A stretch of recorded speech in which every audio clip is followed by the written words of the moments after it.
Les églises sont bondées. Les cultes sont diffusés en haute définition.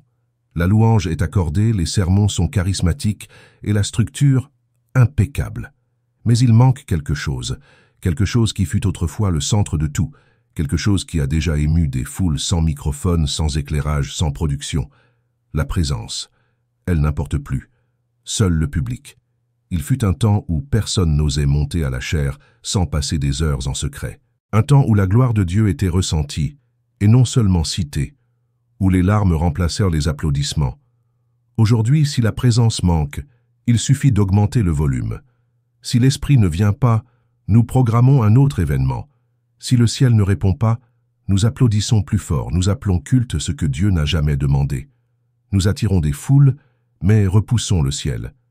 L'Église a appris à vivre sans le Saint-Esprit, et cela ne la dérange plus. L'onction est devenue un détail, la gloire est devenue une légende, et l'Esprit est devenu un étranger dans son propre temple. Peut-être faites-vous partie des rares qui ressentent encore ce manque du brisement, manque de la présence réelle, manque de cette voix qui ne vient pas du microphone, mais de l'autel. Si votre cœur est encore attristé par ce vide déguisé en succès, cette vidéo est pour vous. Dans cette vidéo, vous verrez comment l'Église moderne a remplacé la gloire par l'approbation du public, pourquoi de nombreux cultes fonctionnent même sans le Saint-Esprit, et ce que nous devons faire pour non seulement avoir un public, mais retrouver la présence. Car sans lui, nous ne sommes rien, et sans lui, nous ne faisons que jouer un rôle. Il fut un temps où la gloire de Dieu était le centre. Ce n'était pas quelque chose en plus. Ce n'était pas un bonus émotionnel d'un culte bien fait. C'était la raison, le début, le milieu et la fin. La présence du Saint-Esprit était recherchée avec faim et crainte. Personne n'osait toucher les saints sans d'abord toucher le sol en repentance. Il n'y avait pas de précipitation, il n'y avait pas de distraction, seulement la soif, seulement le feu, seulement un désir. Seigneur, si ta présence ne va pas avec nous, ne nous fais pas monter d'ici. Aujourd'hui, cela semble excessif. La gloire est devenue optionnelle, et le plus grave, personne ne s'est aperçu quand elle est partie. Le programme continue, les cultes commencent à l'heure, la musique est répétée, le sermon est bien écrit, l'équipe est organisée. Mais le ciel est silencieux, et le peuple ne le remarque pas, parce que nous avons appris à continuer même quand Dieu s'arrête, à marcher même quand il n'est plus avec nous, à réussir même quand il s'est déjà retiré. Spurgeon disait, « Il est possible qu'une église continue avec sa liturgie, ses rituels et même ses prédicateurs, même si l'esprit l'a abandonné depuis longtemps. Et c'est ce que nous vivons. L'absence a été masquée par la compétence. Le manque a été remplacé par l'excellence. La gloire a été échangée contre la performance. Aujourd'hui, les églises sont plus capables que jamais, mais plus vides de la présence que jamais. Et le plus dangereux, c'est que nous avons appris à appeler cela normal. Nous appelons réveil ce qui n'est qu'un mouvement. Nous appelons gloire ce qui n'est qu'une émotion. Nous appelons onction ce qui n'est que du talent. Et quand quelqu'un ose dire « je ne sens plus Dieu ici », nous le qualifions aussitôt de traditionnaliste, de radical ou de trop émotif. Mais il est juste honnête. La vérité est qu'au fond, nous le sentons tous. Il y a un vide, un trou entre les vers de la chanson et le trône de Dieu. Nous chantons fort, mais le ciel reste silencieux. Nous prêchons avec force, mais les cœurs restent endurcis. L'autel est rempli de mots, mais vide de brisement, parce que la présence n'importe plus, seul le public. Et cette logique silencieuse a tout façonné. Les messages sont construits en pensant aux applaudissements, non à la repentance. Les louanges sont composées pour plaire à l'oreille, non pour toucher l'esprit. Les églises sont organisées pour attirer des visiteurs, non pour abriter la gloire. Et ainsi nous continuons, chantant fort, prêchant joliment, souriant avec force, tandis que l'esprit frappe de l'extérieur. Apocalypse 3, 20 nous montre le Christ à l'extérieur de l'Église frappant à la porte. Ce n'est pas un verset évangélique, c'est un verset scandaleux. Le Seigneur est à l'extérieur, de sa propre maison. Et il frappe. Et il attend. Et il appelle. Mais à l'intérieur, tout continue normalement. Louange, annonce, dîme, sermon, appel, tout, sauf la présence. Et la question qui résonne comme un saint coup de tonnerre est la suivante. Si l'esprit quittait complètement de nombreuses églises aujourd'hui, combien le remarqueraient, combien le sentiraient, combien arrêteraient tout jusqu'à ce qu'il revienne? La réponse est aussi dure que vraie, peu, parce qu'il est déjà parti de beaucoup, et elles ne l'ont même pas remarqué. Mais il y a un reste, un petit groupe dispersé, peut-être même oublié. Ce sont ceux qui pleurent encore ce manque, qui se taisent encore pour écouter, qui s'agenouillent encore en silence parce que les mots ne suffisent plus. Ce sont ceux qui, comme Moïse, disent « Ne me fais pas partir si ta présence ne vient pas ».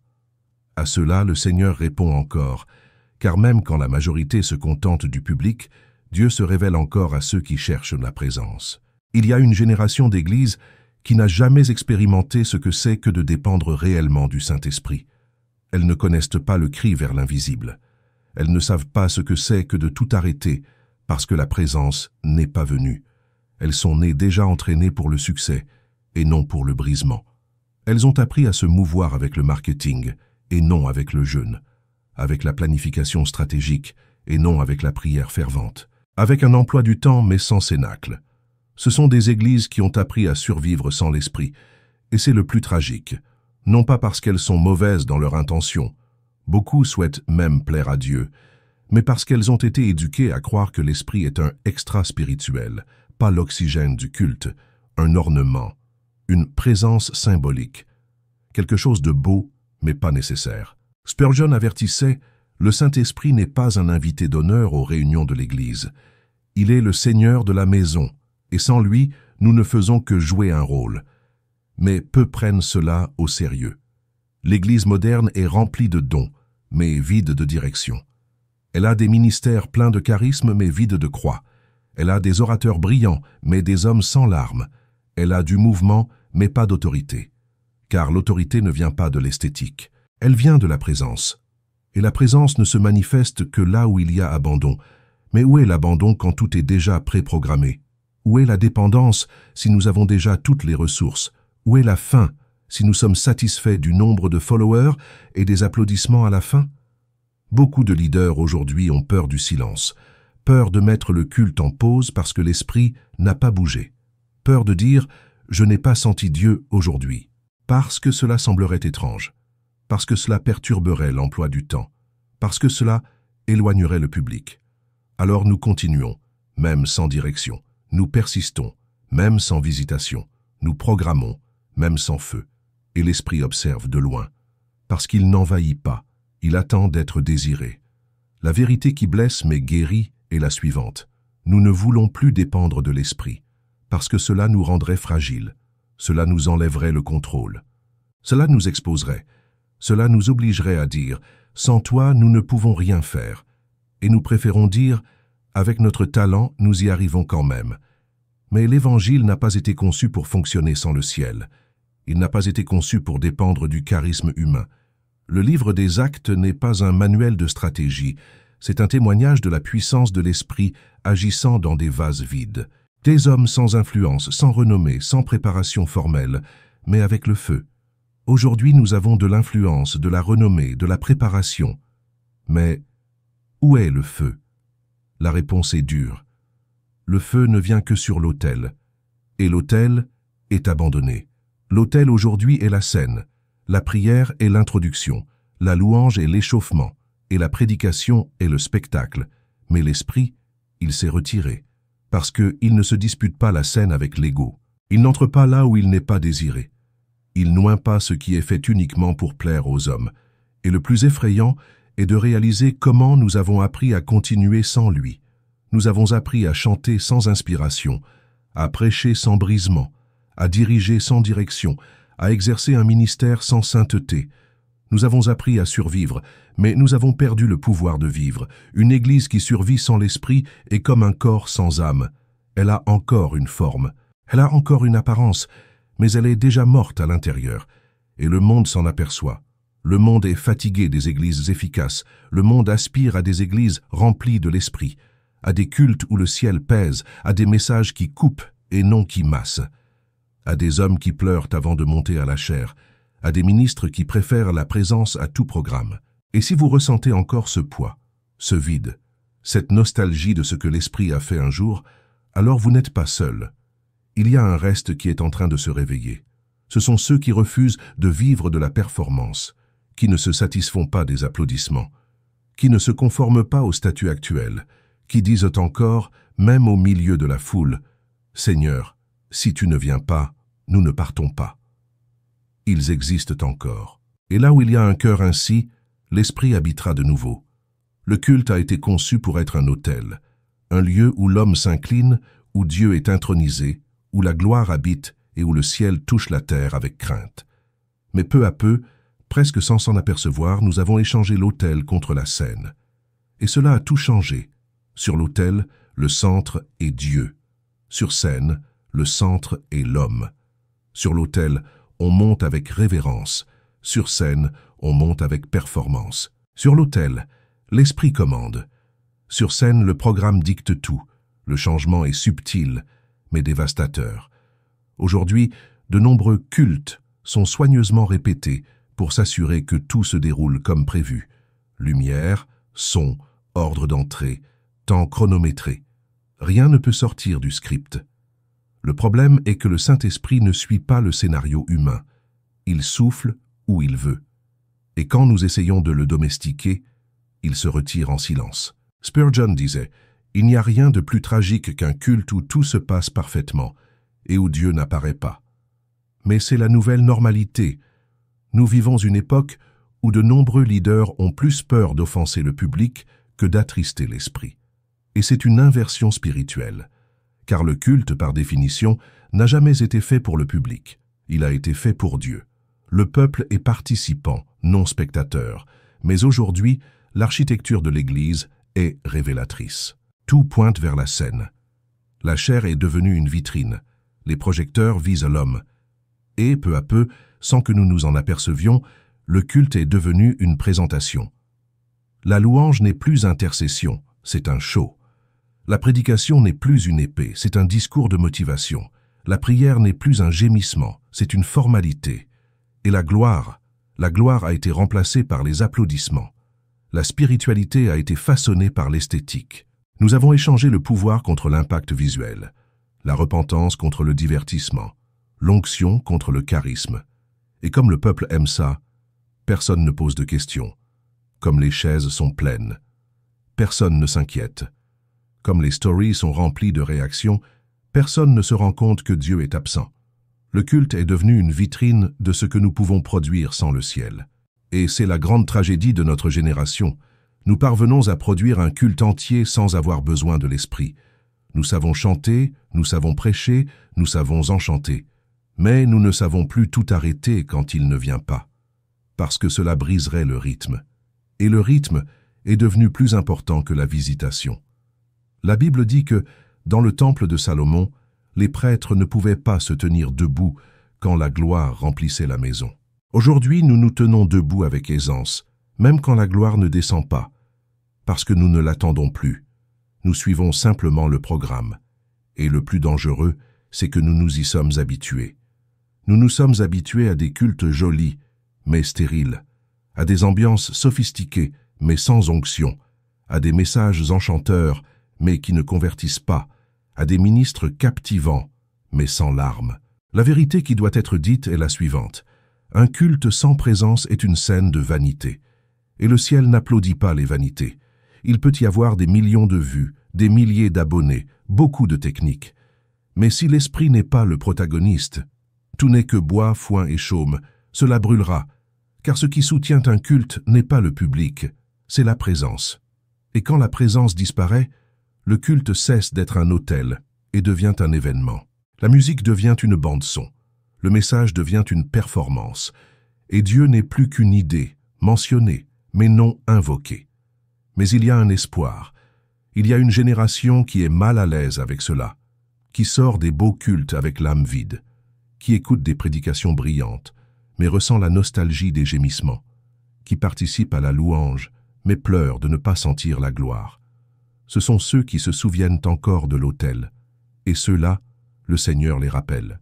Ils ne se contentent pas de la scène, ils veulent le sol, ils ne veulent pas d'applaudissements, ils veulent des larmes, ils ne veulent pas une expérience, ils veulent la présence, et Dieu entend le cri de ces quelques-uns, car là où il y aura un cœur brisé, l'autel renaîtra.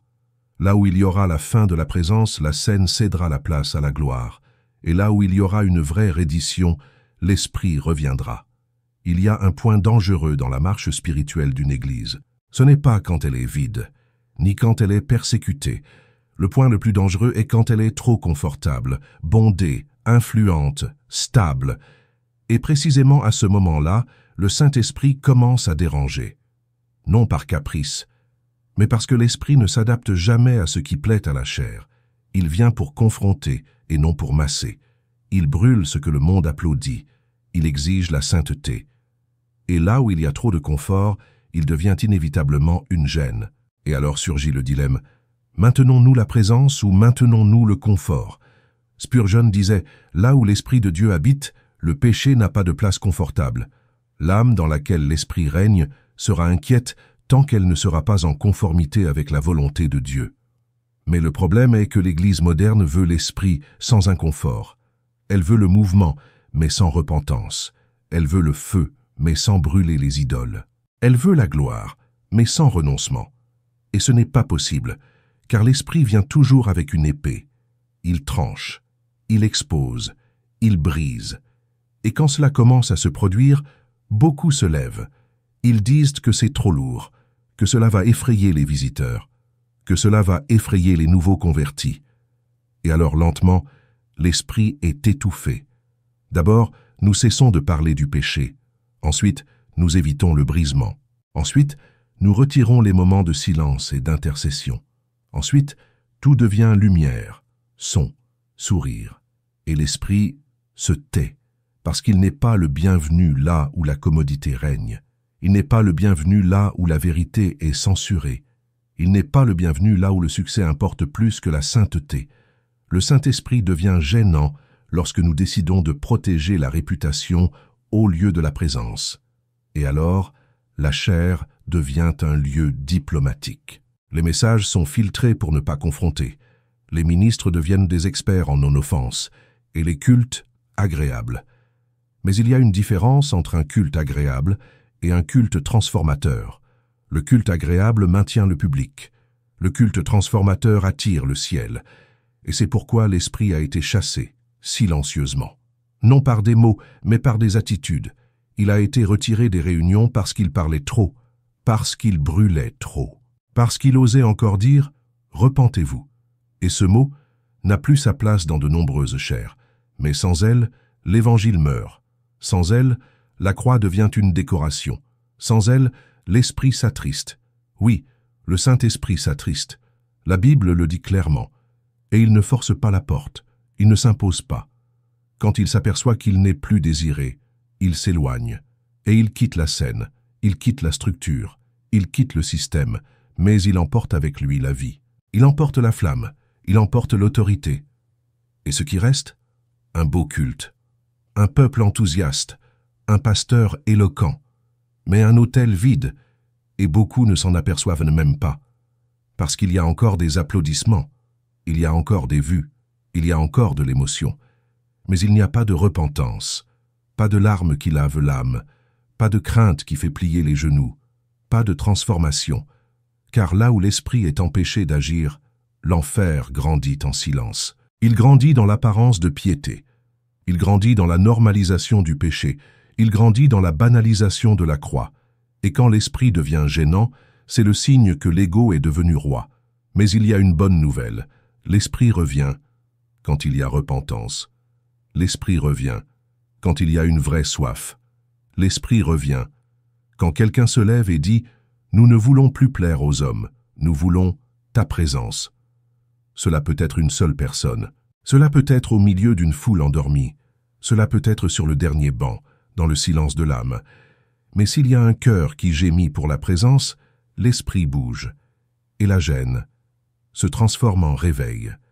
L'Église est née en écoutant. Le jour de la Pentecôte, avant que toute parole ne soit prononcée, avant que tout miracle ne soit vu, avant que toute foule ne se convertisse, il y a eu un son du ciel, comme un vent impétueux. Ce son fut l'annonce que le ciel était descendu. Ce fut le signe que l'Esprit était venu. Et depuis lors, chaque fois que Dieu a voulu marquer un temps nouveau, il a commencé par un son. Mais aujourd'hui, l'Église n'écoute plus. Elle écoute les instruments. Elle écoute le prédicateur. Elle écoute le retour du public. Elle écoute les chiffres. Elle écoute les algorithmes. Mais elle n'écoute plus le son du ciel, parce que ce son ne se mêle pas au bruit de la performance. Ce son n'est entendu que dans le silence de la reddition. Et nous avons peur du silence. Nous avons peur de nous arrêter, peur de nous taire, peur que, si nous restons silencieux, rien ne se passe. Parce qu'au fond, nous n'attendons plus qu'il parle. Spurgeon a écrit « L'âme qui se tait devant Dieu est celle qui écoute le plus. » Car quand les lèvres se ferment, le ciel commence à murmurer. Mais combien de cultes aujourd'hui permettent encore le murmure? Combien de moments sont encore donnés pour que l'Esprit parle? Combien de fois arrêtons-nous la réunion et disons « Attendons le Seigneur ». Combien de fois annulons-nous le sermon parce qu'il a commencé à agir? Rarement, parce que ce n'est pas pratique, ce n'est pas productif. Cela brise le rythme. Et le son du ciel exige quelque chose que la scène moderne n'accepte pas, le vide. Pour entendre le ciel, il faut faire taire la terre. Mais nos églises sont remplies de voix humaines, d'opinions, de techniques, de phrases chocs, de planification et de discours, de prières répétées et de déclarations calculées. Mais il manque la voix, celle qui fait trembler les os, qui démolit les arguments, qui nous brise de l'intérieur, qui fait taire même l'ego le plus gonflé. Cette voix parle encore, mais n'écoute que celui qui ne s'est pas habitué au bruit. Il y a une sainte douleur à réaliser que de nombreux cultes aujourd'hui sont faits sans attente de réponse. Nous prions, mais n'attendons pas. Nous chantons, mais n'écoutons pas. Nous prêchons, mais n'écoutons pas le retour du ciel. Parce que nous ne sommes plus habitués à dépendre de lui. Le son du ciel exige confiance, il exige abandon, il exige le type de foi qui dit « S'il ne vient pas, il n'y a pas de culte ». Mais nous avons appris le contraire. S'il ne vient pas, nous continuons de la même manière. Et cette mentalité a endurci nos oreilles, parce que le son du ciel n'est pas imposé, il est capté, il n'est pas fort, il est profond, il ne fait pas de bruit, il fait sa demeure. Mais une église qui n'écoute pas est une église qui va se perdre, parce que la foi vient de ce qu'on entend. Et si nous n'entendons plus ce que l'Esprit dit, d'où viendra la foi?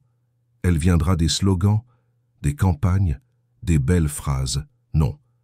La vraie foi naît du son du ciel, et le son du ciel ne descend que sur celui qui attend encore, qui plie encore les genoux même quand personne ne regarde, qui jeûne encore même quand il n'y a pas de calendrier, qui pleure encore même quand la musique s'est arrêtée, parce que le son du ciel n'est pas dans les accords, il est dans le brisement.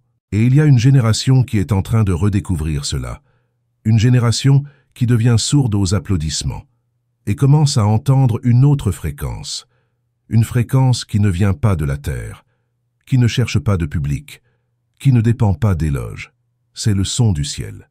Ce son revient vers les cœurs qui crient, vers les chambres où personne ne filme, vers les rencontres qui n'ont pas de like, vers les cultes qui durent plus longtemps que l'agenda ne le permet. Et quand ce son reviendra, il n'y aura aucun doute. L'Esprit sera revenu, et l'Église redeviendra l'Église. Nous vivons une ère de fumée. Et je ne parle pas seulement des effets visuels sur scène, mais de quelque chose de plus subtil et de plus grave, l'apparence de feu sans la présence réelle de Dieu. Jamais on n'a autant parlé de réveil, jamais on n'a autant chanté la gloire, le mouvement, le feu.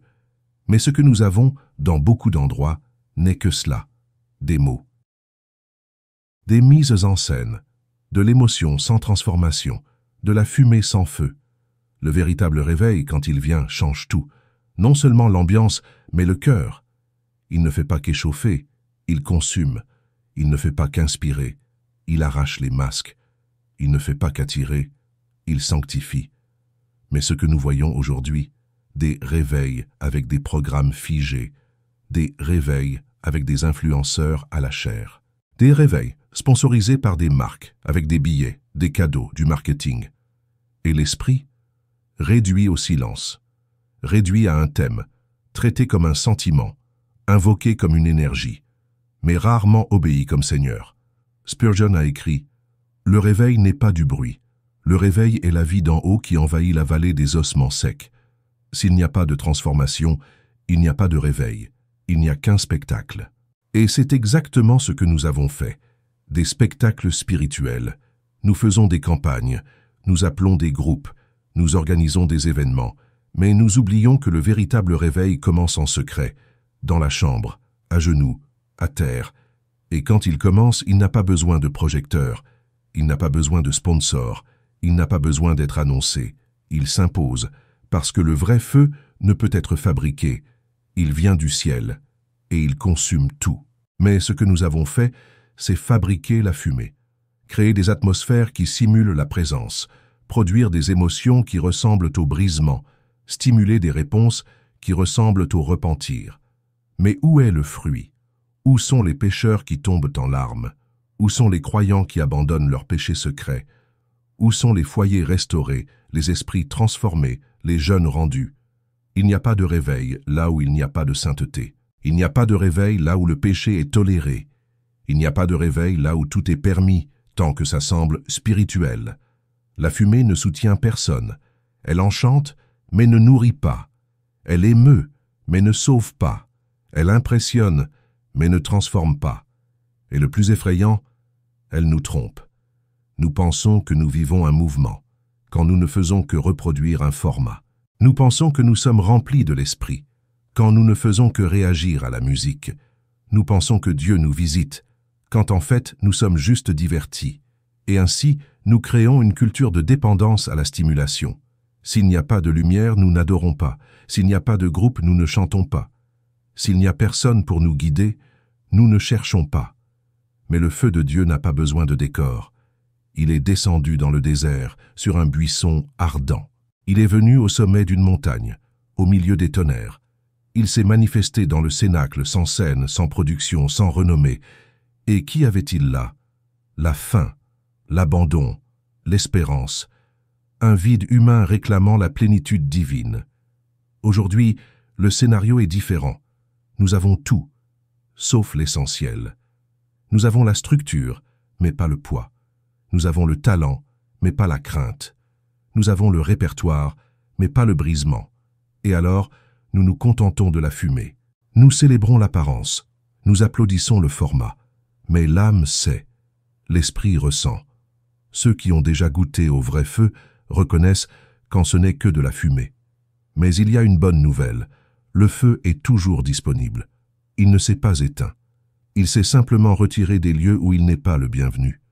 Et il cherche des autels sans performance, des autels sans distraction, des autels avec du bois de repentance, avec l'huile de l'obéissance et avec la mèche de l'attente. Le feu viendra quand nous reviendrons à l'autel. Et alors, la fumée sera consumée, et le feu régnera de nouveau. Tout n'est pas perdu. Il existe encore des autels. Il existe encore des hommes et des femmes qui ne se sont pas vendus au système. Il existe encore des églises silencieuses qui prient en secret, où le sol est encore mouillé de larmes et où le nom de Dieu est encore craint, non pas utilisé à la légère. Oui, la gloire est partie de nombreux endroits, mais il y a des lieux où elle reviendra.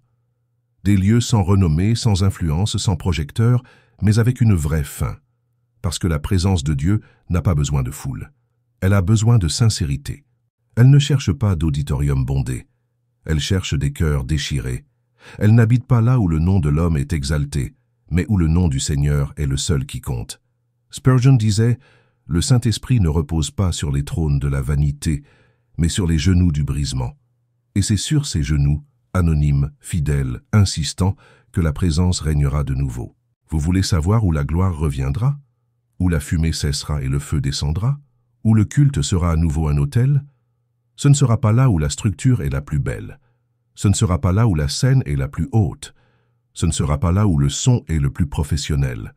Ce sera là où il y a clameur, là où personne ne voit, là où la prière n'a jamais cessé, là où l'esprit a encore la liberté de couper, de corriger, d'enflammer. Ce sera dans des lieux improbables, à l'intérieur oublié, dans la congrégation rejetée, dans la maison de prière inconnue, parce que l'esprit n'est pas impressionné par l'esthétique.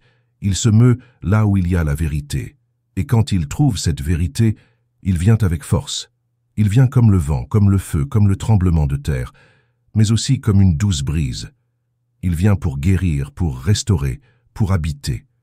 La présence de Dieu régnera de nouveau, là où Jésus sera le centre, là où le repentir sera le bienvenu, là où le temps ne sera plus important que le brisement, là où les leaders ne seront que des serviteurs, pas des stars, là où la chair redeviendra un lieu de pleurs, non de spectacle, et quand cela arrivera, la différence sera claire. Les gens sortiront des cultes le cœur en feu, les genoux fléchiront avant même que la louange ne commence, le silence sera plus puissant que le son, et le nom de Jésus sera intronisé pour de vrai. La présence régnera là où la performance mourra, elle régnera là où l'ego sera crucifié, elle régnera là où la parole sera prêchée avec crainte, elle régnera là où l'autel sera restauré. Mais attention, la présence ne règne pas là où elle n'est que désirée.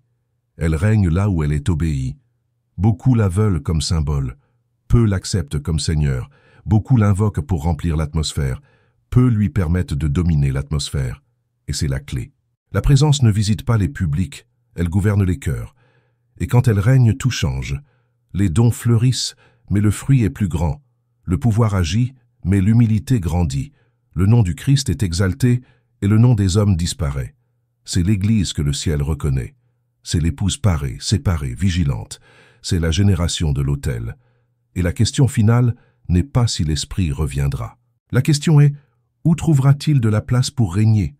Sera-ce en vous? Sera-ce dans votre maison? Sera-ce dans votre congrégation? S'il y a la fin, il viendra. S'il y a la vérité, il parlera. S'il y a un autel, il régnera. Parce que la présence de Dieu n'est pas à vendre. Elle est une promesse pour ceux qui le cherchent de tout leur cœur. Si ce message vous a parlé, ne le gardez pas pour vous seul. Abonnez-vous à la chaîne L'École du Prince et activez la cloche. Parce qu'ici, nous ne prêchons pas le confort, nous prêchons la vérité. Partagez cette vidéo avec quelqu'un qui a encore faim de la présence. Commentez ci-dessous. Le Saint-Esprit vous manque-t-il dans les cultes d'aujourd'hui? Nous voulons entendre votre cri.